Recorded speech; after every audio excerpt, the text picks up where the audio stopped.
Hello, hope by the way tuko fiti. It has been a while by the way since I posted anything, and just for today, I want to give us a word of encouragement. Maybe you are in a place of confusion and you're asking God, like, is this the right job for me, or is this person the right person for me, or this maybe housing another foot I want to relocate to, is it the right place for me to be? Is this the right school for my children to be? And and um, the Bible clearly denotes from the book of 1 Kings, chapter 19. It clearly tells, it gives the story of Elijah. He was in a point kama sahi, in a point penye even Jezebel was looking for him to kill him, and alienda akajificha in the wilderness. And to understand the will of God concerning your life, there's some verses about they correlate with what with what you are facing. The Bible says in verse 11, "Go out and stand before me on top of the mountains." The Lord said to him. Then the Lord passed by and sent a furious wind that split the hills and shattered the rocks. But the Lord was not in the wind.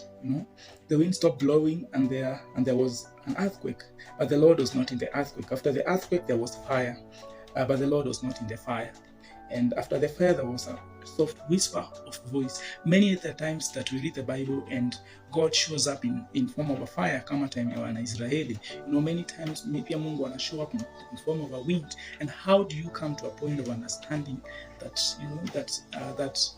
that this is the will of God concerning this and this and that, and it clearly can be seen from verse 13. When Elijah heard it, he covered his face with cloak and went out and stood at the entrance of the cave. A voice said to him, "Elijah, what are you doing there?" So that in that way, God came in form of a voice, and from that we can just learn that we can only come to a point of knowing the will of God if only we're just in the presence of God. Because many other times that life will offer us counterfeits. These jobs, you have applied for this one, but according to the will of God, He's the right job, and even uko hapo, which is just confused, just to encourage you, it's only in the presence of God. Until we cultivate the art of being in the presence of God daily, hatuta come to an understanding of the will of God. And also the same Bible says that my sheep knows my voice, so you will be able to understand, to know, and even to know the will of God, because at the end of the day, the will of God is everything in our lives. So asanteni sana, and at least like and follow. Asante.